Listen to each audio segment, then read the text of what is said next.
I'm surprised every day. And would say something to me, and I'm like, I don't take my glasses off. Who are you? Like, you like what? Like... So let's start off with a question from the fandom. That's for you, Emma. Now that Rhaenyra finally has Daemon's loyalty and shares the burden of the prophecy with him, how has that changed the way she carries herself as a queen? The fans want to know. Well, I think we meet Rhaenyra at the start of season 3 in a place of real sort of confidence, both personal but also military, strategic, and I think she is leaning. I think we sort of saw this through the end of season 2, and it continues in season 3. An increased sort of reliance on her faith, a sort of leaning into her faith. I think there is a kind of growing fervour to Rhaenyra's religiosity. I think she believes hers is a holy war. I think she believes she has a divine mandate to rule. And I think something about Daemon and Rhaenyra's reunion also feels fated. I think there is, a part of her kind of her ego, I suppose, that believes in Targaryen exceptionalism. And that is it's hard to sort of demonstrate that more acutely than via their partnership. So yeah, I think it feeds a momentum that Rhaenyra takes into series 3. Has House of Dragon taught you something about yourselves? You've been around that for 5 years now with your characters.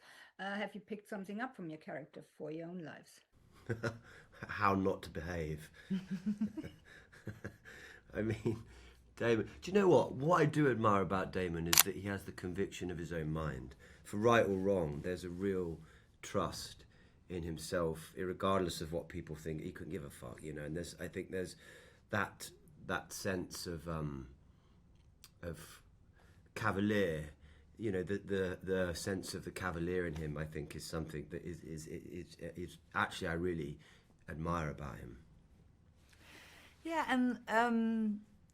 Rhaenyra also, I also admire that she knows her mind. I think that she has a sort of, she has access to a kind of lateral thinking that I respect. And often it takes longer to, I think one can begin in a sort of black and white thinking about, matters or about difficulties in one's life.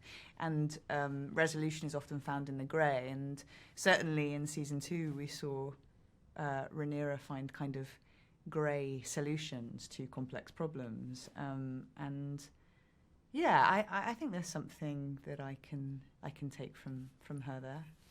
Both of you working obviously together for 5 years. What still surprises you about each other when you come to set? Oh my God, I'm surprised every day. And would say something to me, and I'm like, I don't take my glasses off. Who are you? Like, you like what? Like, honestly, Emma surprises me. It comes from the left field every day about something. And I'm talking in both life and art. But, I mean, creatively, it's just my sort of aberration. Because I remember that first ever screen... You remember that? Yeah, and we I were do. both sort of holding on for dear life. Yeah. And now you're just, like, cameras are sort of... you, like, wallow in them. You know what I mean? And, yeah, I'm constantly surprised by Emma in the most glorious way. And just to also chime in, I think surprise is sort of the heart of, one part of Matt's genius as an actor, because it's such a fundamental part of his process, and not only an incredible generosity towards his cast members in surprising them, but also I know that surprising himself is sort of fundamentally important. Like, you have an appetite for newness, but for surprise, for behaviours that there's something like unplanned in your work that I am sort of endlessly envious of, if I'm totally honest, because I'm sort of the opposite. I'm sort of preparation is confidence. I'm unpleasantly sort of studious, and I can't really change that. But you have a I think that's very harsh on yourself, you have a freedom that so is it's electric to be around. the camera stopped rolling, what is the funnest memory you guys have, like from a cast night out or go karaoke singing, or I mean, We're like the most Look, boring cast in the world. what aren't we? you have to understand is we're a cast of introverts. Yeah. So it's very, very hard to answer. And these we're in London and we're at questions. home, so we sort of go back to our homes, Yeah. don't we? It's not like because if you're in Ireland or wherever and you're making it, you're sort of in one place. Even then, I'm not terribly social. I'm not on sort of work stuff. No. Because no. also, like, it's so intense. You go home, you've got to look at the next day. Yeah. Although, You take a migraine to bed in my case. But Yeah. Come on. But there's- what I will say is, I feel so fortunate. I know I've said this in interviews a lot, but the cast on this show are so special. True. It's like an amazing group of people. Really is, yeah. We may not have a flourishing WhatsApp group, but we are. But it's. I feel so. Thank God.